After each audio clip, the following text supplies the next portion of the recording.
Good morning. Good morning. I am the Reverend Lisa Bovey-Kemper. My pronouns are she and her. In this community, challenged by our liberating faith, we discover deeper spiritual meaning, nurture loving community, cultivate courageous connections, and partner in the work of justice. My friends, that is your mission statement. And I love how active and forward-moving it is. Welcome to each and every one of you, whether you are on the live stream and in person. We're pleased to have guests and newcomers with us in this room and participating virtually.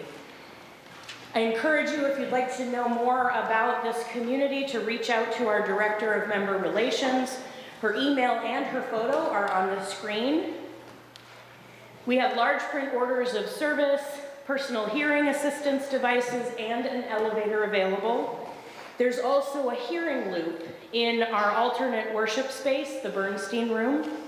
We have coloring pages, fidgets, and yarn for all ages in the vestibule if that is useful to you or your children.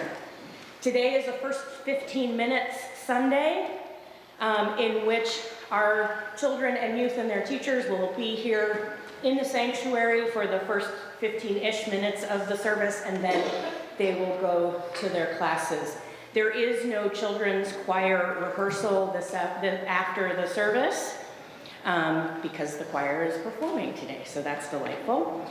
I want to let you know that the stewardship team does have a table in Freeman Hall. If you have need to visit them, that would be great. There is an Article 2 conversation, one of our series of conversations on the Article 2 proposed bylaw changes, UUA bylaw changes, that will happen after the service in the sanctuary. I want to remind you to save the date for candidating week, in which you will meet your as yet unknown new settled minister candidate. That is April 28th through May 5th, and May 5th will be the vote to call. So do mark your calendars for that. I thought there was another announcement, but it's not in my list, so it must not exist. Again, a warm welcome to each and every one of you, whether you are here in person or joining via live stream. Whether today is your first or your 1000th Sunday in our midst, we are stronger because you are here. We are one people of many beliefs, origins, identities, and genders. We are all growing, all learning, all loved. And you know what? I just remembered what the last announcement was. There is a Green Faith potluck on the 7th. That's this Thursday. Thank you. I count all the days based on Sunday because I know the preaching dates, so I'm like, okay, Sunday's the 3rd, so that means, thank you for doing the math quicker than I would have. So that is open to members of the Green Faith Circle, as well as anyone who is interested in learning more about what Green Faith is doing. So as I've said, we are all growing, all learning, all loved. It is good to be together. Now I invite you to take a deep breath and settle in as our service begins.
arrived in this space in person this morning, you should have received an order of service and an extra piece of paper that is a copy of our Covenant of Right Relations.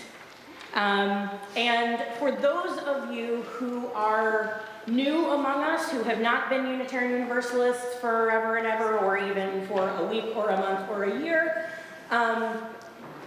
in some ways, this service is a little bit inward-facing. We are talking today about the promises that we make to each other as a community of covenant rather than creed. And I think it will be useful, even if you are new among us, to hear what this means and how we're talking about it, because one of the fundamental things about Unitarian Universalists that you will hear many times is that we are a people of covenant, not creed. A creed, of course, is something that tells us what to believe or how to act. And we are a religiously pluralistic tradition. We all have many different beliefs, and we are gathered and we are held together by our relational covenant, by the way that we choose to be in relationship with each other. A covenant is a promise between more than two parties. Of course, the covenant that we all think of most is the biblical covenant that includes God. That is not always the case. Not everyone in this room is a theist. Not everyone in this room is an atheist. So we have that pluralism and that flexibility. So instead of a creed, we have a covenant, and that covenant is created and adopted by a task. It was created and adopted by a task force of members of the congregation and adopted by the congregation by democratic congregational vote. So these are choices that we make together. One of the things I think is really important about our covenant is that when we do, for a long time, when I have done new member ceremonies, we welcome the new members. There are nice things that the members say, nice things that the congregation says to welcome the new members. And then it is my habit to send the new members from the front to where they are making their promises and receiving our promises, back into the congregation, and then we all rise in body or spirit and say our covenant together. Because by joining this congregation, we are joining the covenant. Well, here's the fun thing about creating a covenant when you didn't have one before.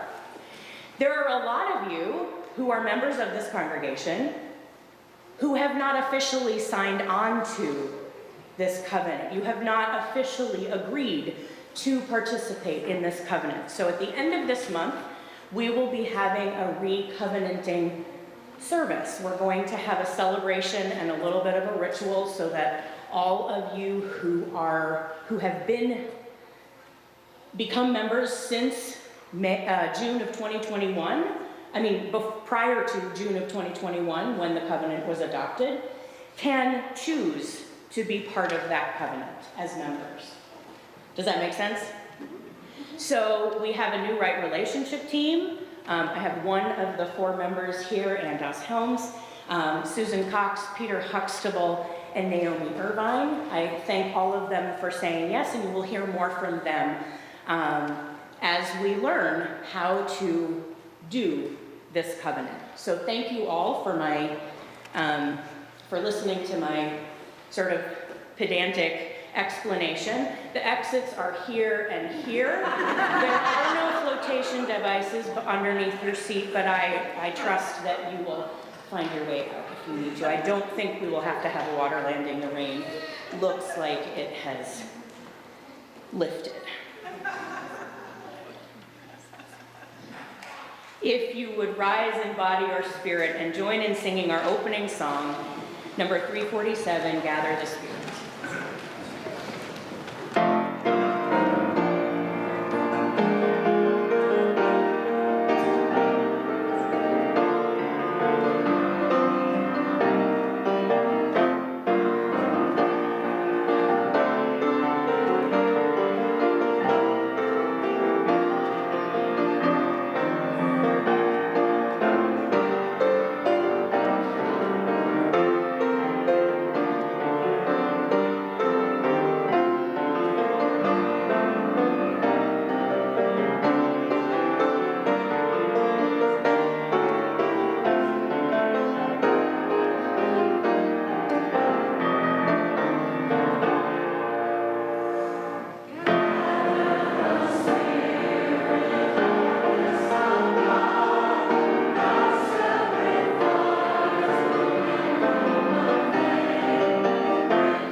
Come in. Come into this place which we make holy by our presence. Come in with all your vulnerabilities and strengths, fears and anxieties, love and hopes. For here you need not hide, nor pretend, nor be anything other than who you are and are called to be. Come into this place where we can touch and be touched, heal and be healed, forgive and be forgiven. Come into this place where the ordinary is sanctified, the human is celebrated, the compassionate is expected. Come into this place. Together, we make it a holy place.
Children's choir, come on down.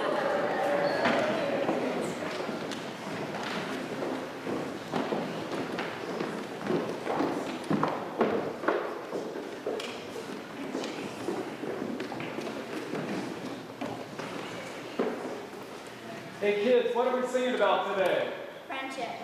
Friendship. You got a Friend me. what? You got a friend in me. Uh-huh.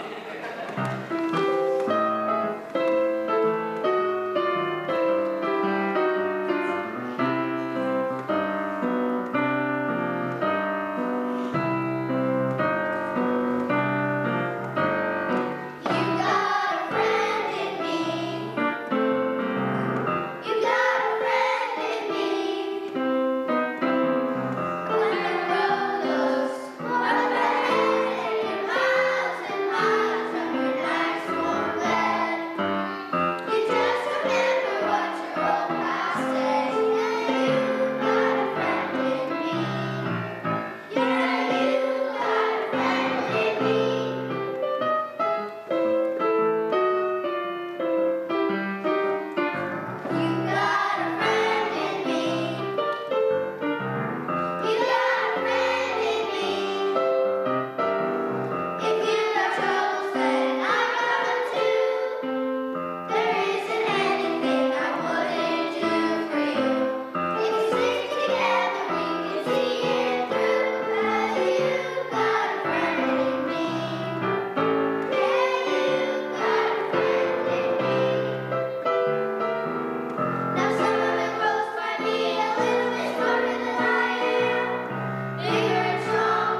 pronouns are she and her.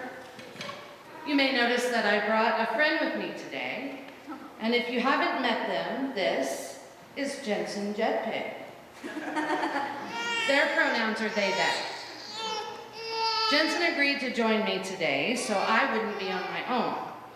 That might seem like a small thing, but it's not. Having someone that you can work with, really? Let me try that again. Having someone that can work with you on things is huge. In fact, there are some things that only work if you're doing them together. Like when we first go somewhere and you aren't sure how to do things or what the rules are, having someone with you who's new too can make it not so scary. And having someone who's already been there a long time can make it easier to learn how to be in that space, right? Different spaces like home or school or church always have their own ways that people decide how they're going to be together. Like at home, in Jensen's home, they eat in a pit of mud. And that's what they do. Do you think we should eat in a pit of mud? No? Could be fun though, right? But generally, when we're at home, you might be able to eat in your dining room or your living room, or some people may even eat in their bedroom. But at school, there's usually only one place you eat, right? And at church, this room is a place we never eat. Though there might also be things that other things we agree to at home or school or church, like where we sit and when we're quiet and when it's time to do certain things. It can be confusing that different places have different ways to be all the time, and that's why it's nice to have a friend or someone to help show you the way. Jensen is reminding me that all this sounds like a word that we sometimes use to describe the ways that we can be together. Do you know that word? Reverend Lisa said it a little bit ago. I'm sorry? Covenant. That's right, it's called covenant. Now there are two parts to covenant. So there's the things we think of as rules, like when we show up and what time we use to do things. Those are specific things we might do. But then there's this other part about how we will be with each other. Some of you might have a covenant in your class here, or in a meeting, or groups that you're a part of. And there's one big one, as Lisa talked about, for our whole community. Sorry. Jensen says, I should let you all know that the values they mentioned last time we were here, the ones that go with the last name Jetpig, those are a covenant too. And while we haven't yet voted to let them be our covenant, we've already have something similar to those values that we call principles or promises. Whether they're principles or values, these are the things we agree to about how we're going to be as Unitarian Universalists. Yeah, I hear you. He's antsy today. It must be the weather. There are two things that make these covenants different than just rules about where we eat or sit or what time we do something together. The first one is, we are deciding who we're going to be and how we're going to be together, and we choose the best of how we can be, Now that doesn't mean that we're going to be the best every time, because sometimes we make mistakes. But if we remember the covenant or the way we agreed to be together, we can be our best and forgive ourselves and each other and start again. The second thing, yes, Jensen, I know it's your favorite part. Sometimes friends are bossy. The second thing is, this is Jensen's favorite part, the second thing is that we have to remember the co in covenant. Co means with or together. You might have also heard that in words like cooperate, or combine, or communicate, or coexist. Remember when I said earlier it's helpful to have someone to do things with? Well, covenant really means that we do these things together. It's by practicing how to be our best selves together in community that we're able to make our promises really real. Jensen says that they agree to do these things together. And they've agreed to help me do that too, because there's a co in community and a co in covenant. And what could be bad about learning to be better versions of ourselves with each other? I don't think we could even do that on our own. So I'm going to say thank you, and I'm going to give a special hug, even though they're bossy sometimes, to Jensen for helping me today, for being with me, and for helping me work to be a better person. Maybe you all can say thank you or give someone else a special hug that helps you when you need someone. Because remember, there's a co in community and a co in covenant, and that means we do it together. And I'm so happy to be in community and in covenant with you all. And right now, our children and youth are going to practice their covenant in their classes. So we are going to sing them out, and they will go into Freeman Hall to gather with their teachers.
When you come to me, come not with the expectation to have some passive clergy person coddle you into complacency. No, come to me as your PST, your personal spiritual trainer. I'm serious. I want to see you move. I want to see you root yourself in a community built on moral complexity and to hold one another to the ethic of intellectual honesty. I want to see you move beyond the religious hang-ups of your broken past and use your regenerative spirit to seize the day. I want to see you flex your moral muscles. I want to see you exercise spiritual practice to the point of training your mind, your body, and your spirit to collaborate as a single, integrated, dynamic entity. I want to hear you articulate your beliefs. I want to hear you articulate your faith to the point of having some moral relevance. I want to know that you are engaged in the moral issues of our time. I want to know what makes you afraid. I want to know if you are cultivating your doubts and your questions so that when you do take a stand, we can all trust your authenticity. I want to know the intricacies of how you are treating other people. Have you learned new ways to better your relationships? If so, share them. I want to know if you have learned to like yourself. Have you learned to love yourself? I want to know if you feel alive. I want to know if you feel like you belong, like you feel like you matter. Because to me, you do. You do. Because you are my personal spiritual trainers.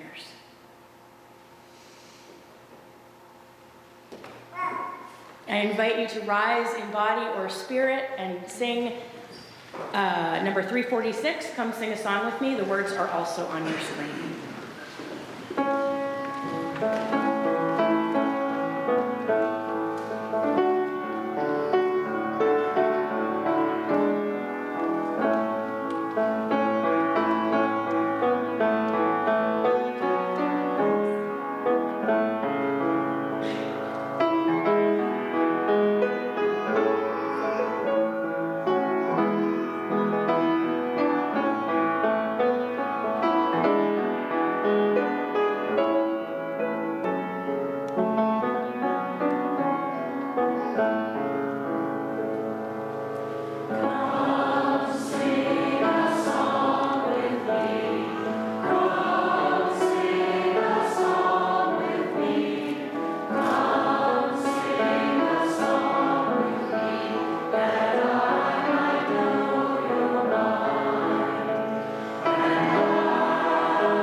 may be seated.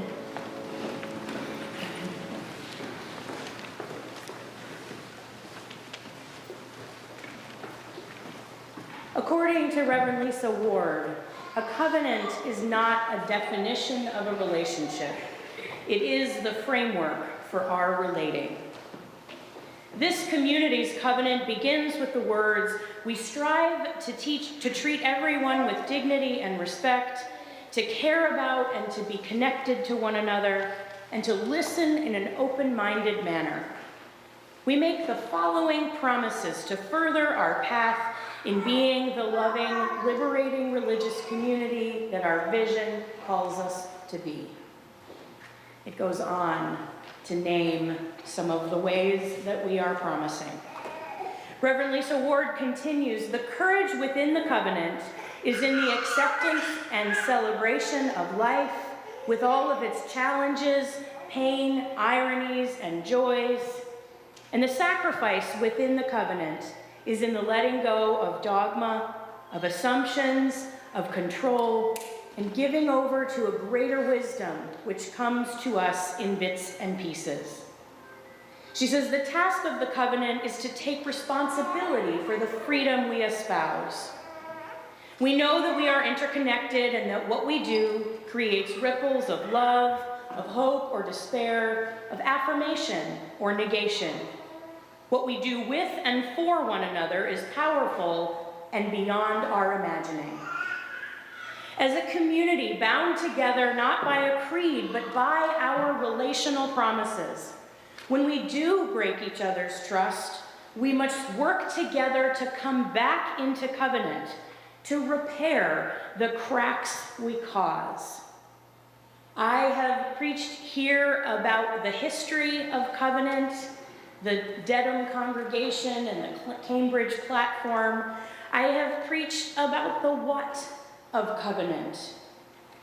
This morning, we're going to explore a little bit the how of covenant.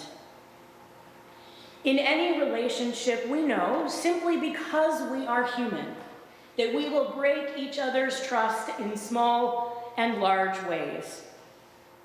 Our covenant is a promise to stay in relationship when that happens. It means that when somebody tells me I have hurt their feelings, that generally makes me feel bad, right? I don't want to hurt people's feelings, and I feel bad, and I could very easily sort of clap back and say, well, I didn't mean to, and stomp off and not have a conversation, right? Of course I'm allowed to feel how I feel, right?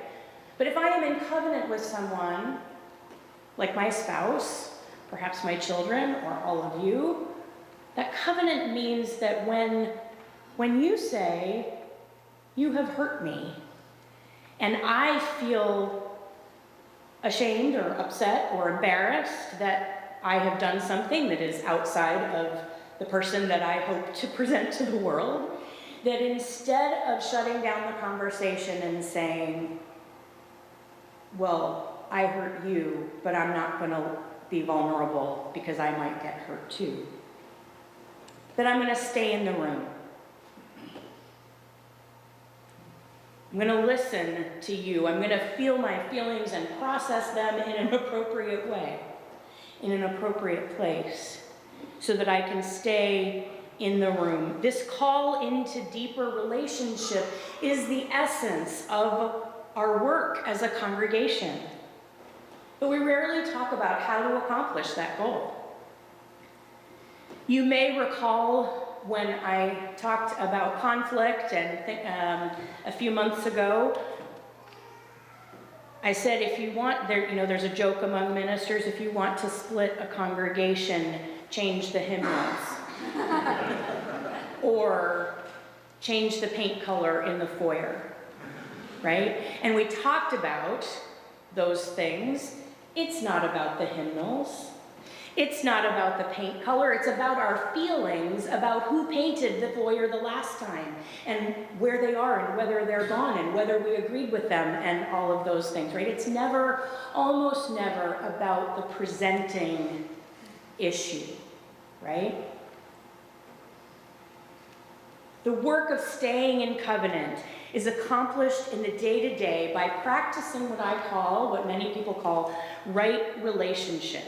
And one of the keys about being in covenant and practicing right relationship is that we can't wait until we are in a terrible conflict to sit down and do the stuff that is in our covenant.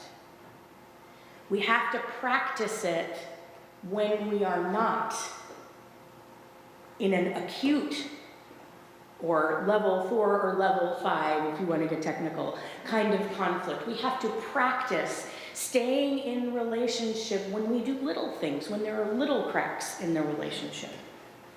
We practice when we're not in conflict so that we have the skills when we need them. It's like meditation, right?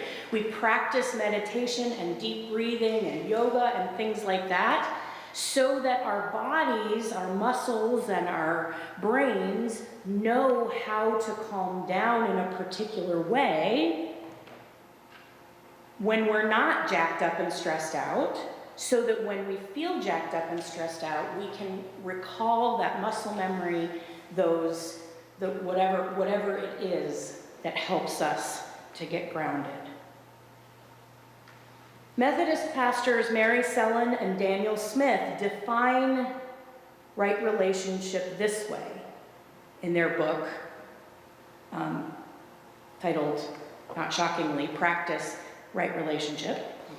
They define right relationship this way. By right, we don't mean right and wrong. The word in this context refers to being in an appropriate, healthy position in relationship to others. People relate to each other in particular ways. Right relationships are characterized by honor, respect, love, and care. Right relationships are creative, mutual, and generative. Life-giving things are birthed. When we are in right relationship, we embody these ways of being with each other. If we right a tipped-over vase, it restores the vase's functionality. When we right our relationships, it restores the fullness of their functionality as well. Christian feminist scholar, the Reverend Carter Hayward, calls it mutual relationship. She calls it seeking mutually empathic and empowering relationships. Also, right relationship is implied in the Eightfold Path of Buddhism. And in that context, some call it wise or harmonious relationship rather than right or wrong relationship. So whatever tradition we connect to it through, right relationship means being present to the complexity of our individual experiences and remaining connected even as we disagree or get confused or find ourselves in conflict. I come to this work and to understanding this idea of right relationship as core to who we are as Unitarian Universalists through my service on the right relationship team at General Assembly. I served on the team for 2 years, including as lead co-chair in Columbus, Ohio, a number of years ago. In 2005, at the General Assembly, which is our national conference that happens annually, General Assembly that year was in Fort Worth, Texas. There were a series of events that brought the concept of what right relationship means to the foreground. The catalyst was several incidents in which youth of color were treated differently than white youth by General Assembly attendees and others. Perhaps most notably, at the closing ceremony, there were 3 youth of color who were questioned upon entering the closing worship service, which was supposed to be open to everyone. 3 youth of color were questioned when entering that closing worship service because they were not wearing their General Assembly ID badges. At the same time, in the same moment, with the same people, there were white youth who also did not have badges, who were allowed in without question. This and other events that year caused the formation of the right relationship team by the then UUA moderator, Jenny Porter. The charge of the right relationship team is specifically to help General Assembly attendees manage oppression-based conflict during the 5 days of this conference. The Right Relationship Team, and I quote, exists to listen and to engage with people who have experienced problems of oppression while at General Assembly. In a community of this size, we are blessed to have so many perspectives and experiences in one place. And when the inevitable happens and our trust and faith in each other is broken, we will do our best to help rebuild it together. So what does this look like in practice? A lot of people have characterized and tried to use the Right Relationship Team as sort of a complaint hotline. It's not a complaint hotline, but a group of trained individuals who help people work through interpersonal challenges and then reports back to the gathered assembly on trends, successes, and challenges around specifically oppression-based conflict during General Assembly. The reason that it is framed that way is because at General Assembly there are between 3,000 and 5,000 usually Unitarian Universalists coming from all across the country, some across the world, and we don't have relationships that we can, existing relationships that we can rely on to keep us acting as our best selves, right? And so we have a team that helps out with that. One year when I was serving, a gentleman came to us feeling challenged, which is putting it mildly, by the existence of gender-neutral bathrooms at the convention center. Some number of years ago, before it was sort of more prevalent in lots of spaces, the General Assembly Planning Committee decided to create gender-neutral bathrooms. And so there was a learning curve there for a lot of us. He was very angry, and he came to the Right Relationship Team. He was very angry about the gender-neutral bathrooms. So his issue presented as frustration and anger about the policy of having the bathrooms available at all. He expressed a lot of concern about the practical considerations around using them, whether they would be dirty, whether it was fair to have them in the first place, those kinds of things. I was able to sit with him and talk through his concerns with him over a period of time, and I began to understand then that this gentleman was a volunteer in the plenary hall. He was volunteering and helping, with telling people where to go and, whatever, managing stuff in the plenary hall. So he had a striped vest and people asked him a lot of questions. So it turned out that his actual anger and frustration wasn't about the policy. It was about the fact that he was having to field a lot of questions from other people that were frustrated about or confused, not always angry, but sometimes just not understanding about where the bathrooms were, where, all of these different things.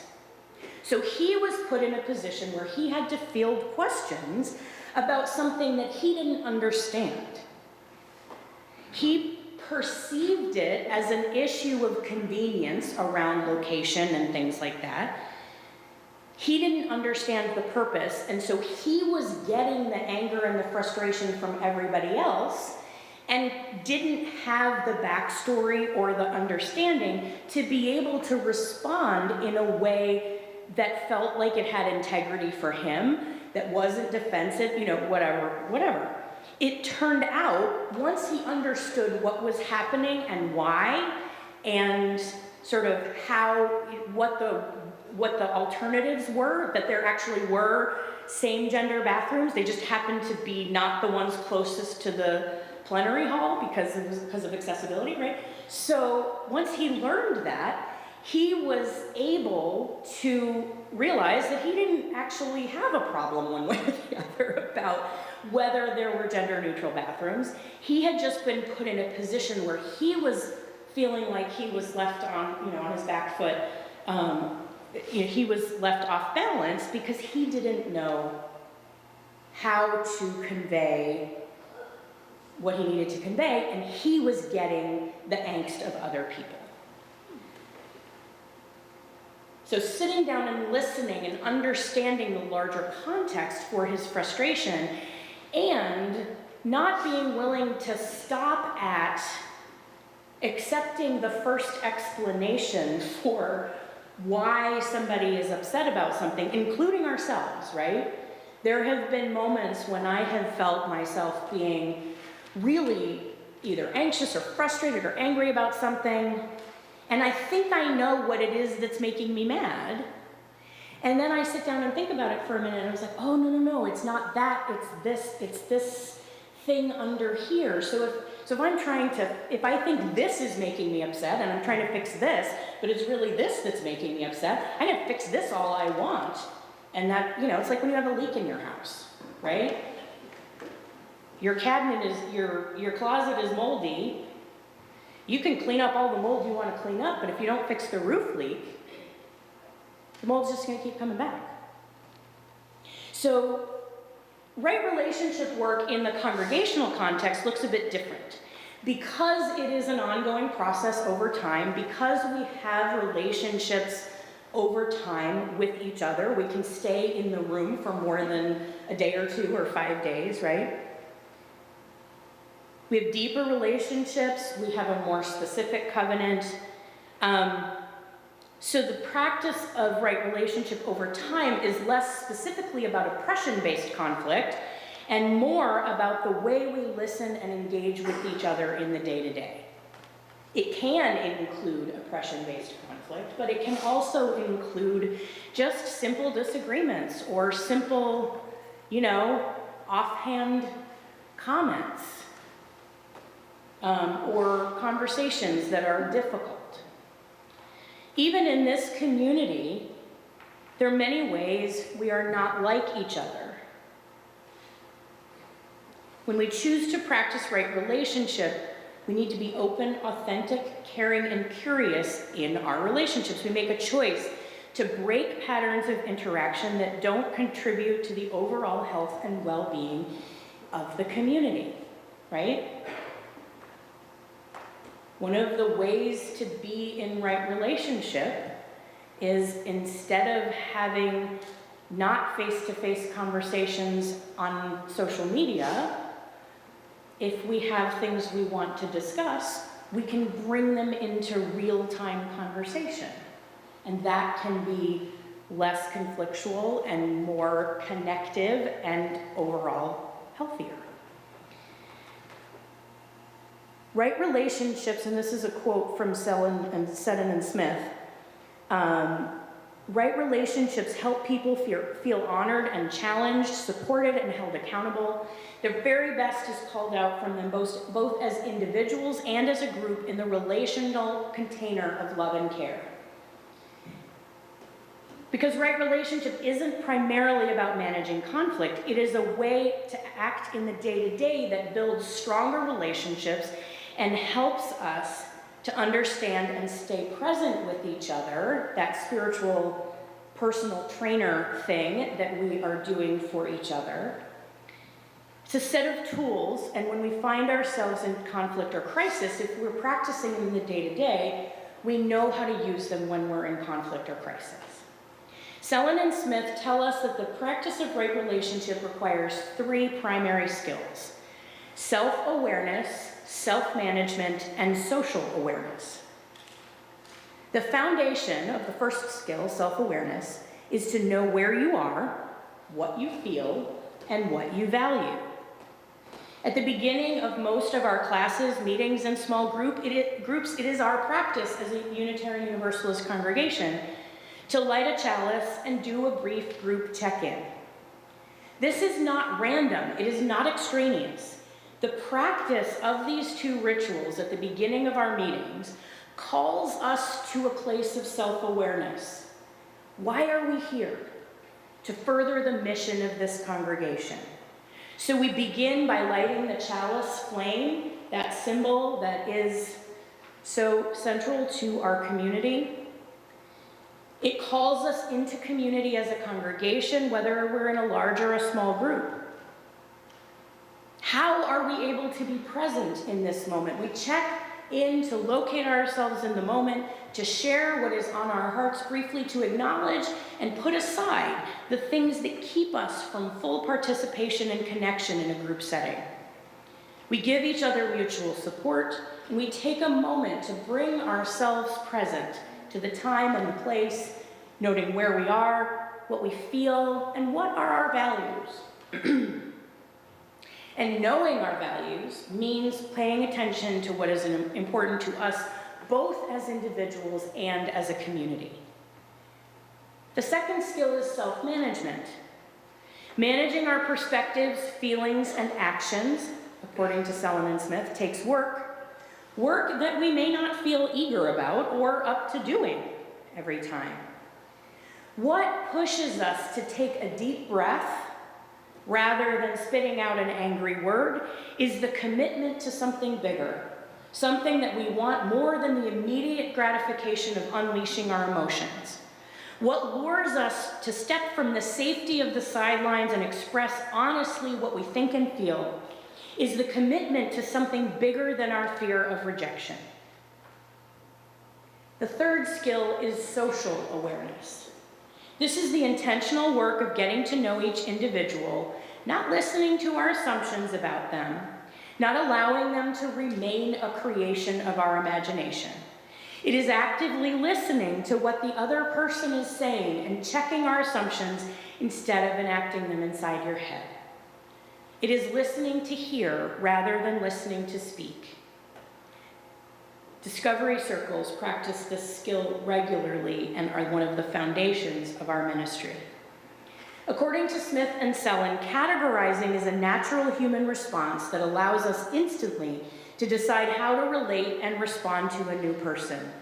The problem comes when we believe that the initial categorizing gives us an accurate and full picture of the person, and we invest no more time or energy in looking further.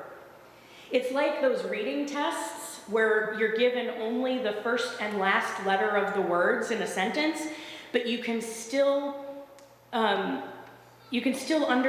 the meaning, because if you have the first and last letters, your brain can fill in.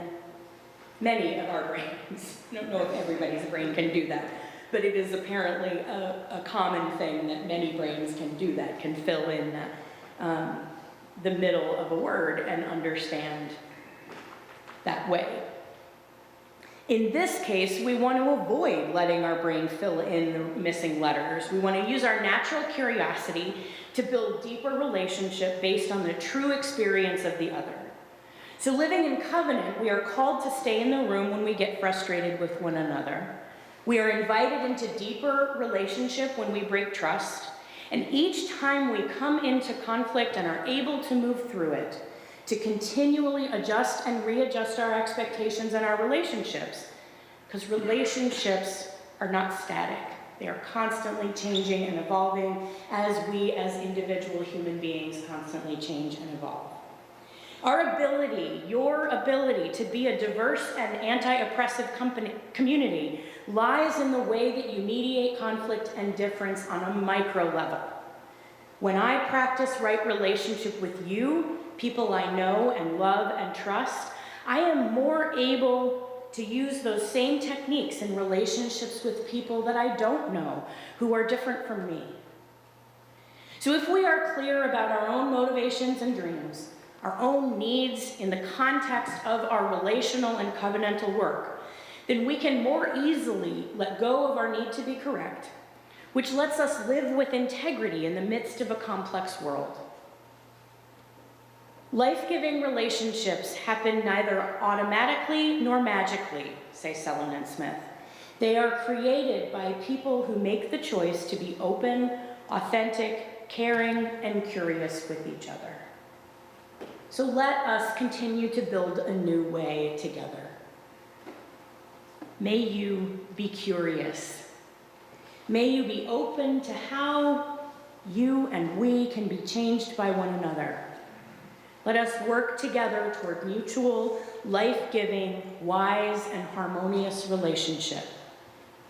Let us work toward choosing to live in covenant. May it be so.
Ann Doss Helms. My pronouns are she, her. I've been a member of this congregation for almost 30 years now. And during that time, I've consistently been treated with kindness, warmth, and respect. There was a time when I would have said, why do we need a written covenant or a right relations team? We're good, we've got this. But one of the things that we've explored together is how a culture that's great for the dominant group may be unwelcoming or even hurtful for others. We adopted a mission that calls for cultivating courageous connections. That means questioning and challenging ourselves, and that's been tough. I was on the board of trustees in 2021 when we adopted the covenant that many of you have in your hands now. I remember being grateful to the people who had gotten us to this important point and realizing that the hard work still lay ahead as we'd have to figure out how to put these words into practice. For instance, how do we courageously confront harmful practices in our own community without shaming and shutting down other people who are doing the work with us? How do we listen and appreciate other perspectives without shutting ourselves down and retreating into conflict avoidance? I also remember being pretty sure that we were going to have this all checked off by the time I cycled off the board in 2022. But losing 2 ministers did prove to be quite a distraction. And in the intervening time, these challenges haven't gotten any easier. Some of us may think we know where the problem is. Maybe you think it's something our ministers have done, or the way some people treat our ministers. Maybe you think it's the people who embody white supremacy culture, or the people who insist on using that term. Maybe it's the people who are gung-ho about Article 2, or the people who are fighting Article 2. You get the idea. When the current board asked me to join the Right Relations team, I said yes, not because I see it as an opportunity to identify and punish the bad guys, and certainly not because I have all the answers. I'm willing to do this because I think it's so important to embrace the questions together. The stakes are high. We've all seen people we care about walk away from this congregation in anger, frustration, and/or exhaustion. But I do have hope. I've seen so many of us stick with the tough engagement. And I've seen some of us change the way we listen and communicate without letting go of our core beliefs. I look forward to helping us figure out ways to be both courageous and compassionate, and after hearing Reverend Lisa's sermon, I would add, curious. Thank you.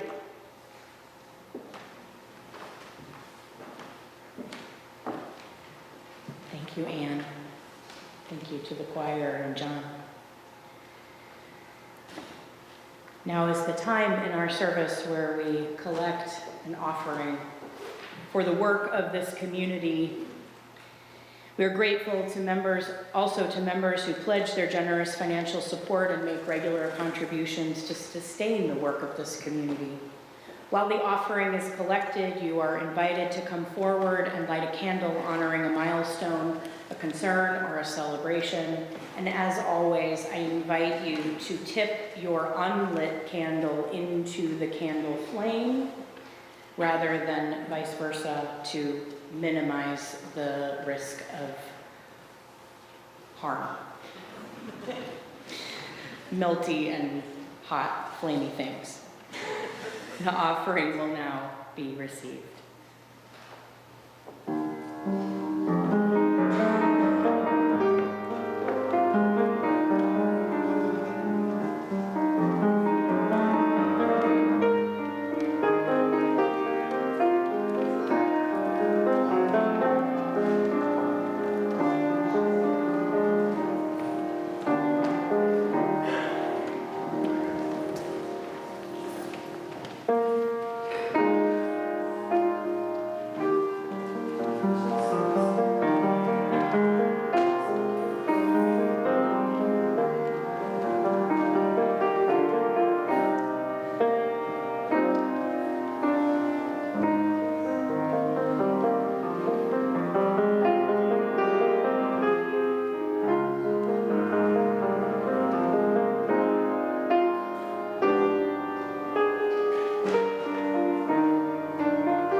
I invite you to join me in a time of contemplation or prayer. I invite you to breathe deeply, be present to the Spirit of life which is in us and through us and around us, to be present to those human connections that give us strength when we struggle and celebrate when we are joyful. The gathered community hears and holds both difficulty and ease as we honor the experiences that make each of us who we are. We continue to hold Austin Klein and friends and family of Becky Whittington in our hearts since her death last week. And as I received news this morning, we are holding our sibling congregation in Newburyport, Massachusetts in our hearts. They lost one of their longtime beloved affiliate ministers to a tragic car accident yesterday. And we are holding them in love and support as they grieve that loss.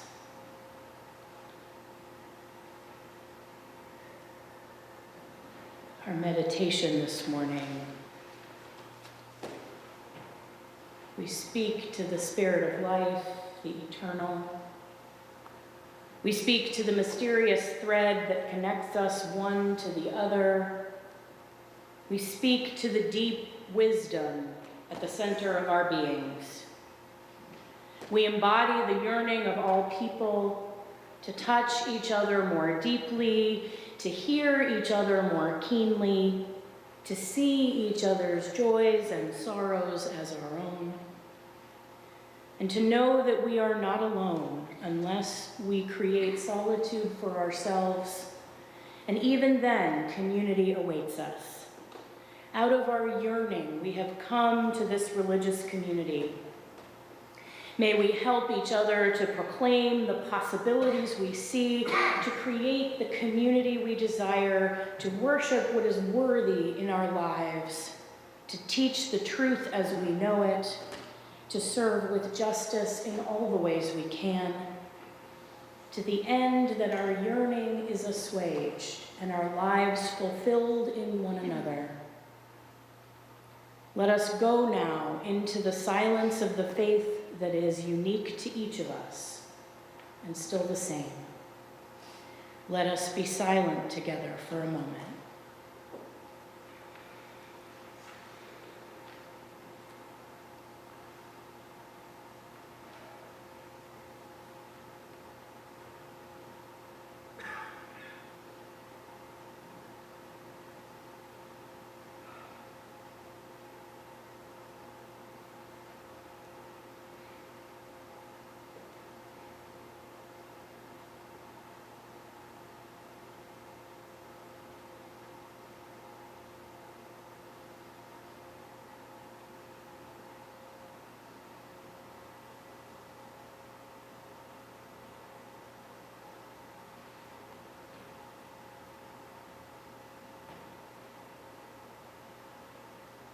Friends, may peace be yours. If you rise in body or spirit, we will sing together number 354.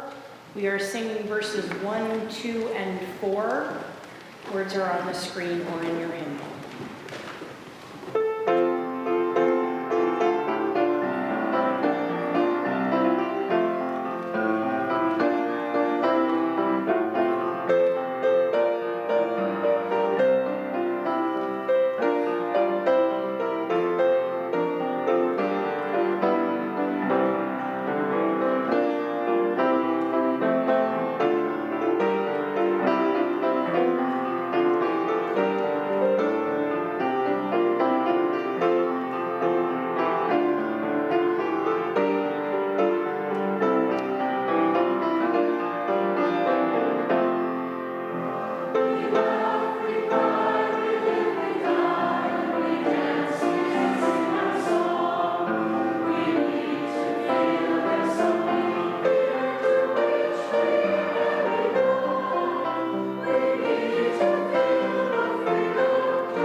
There are lots of questions to ask a person, perhaps a minister, about what we believe, about what our personal theology is, all of those things.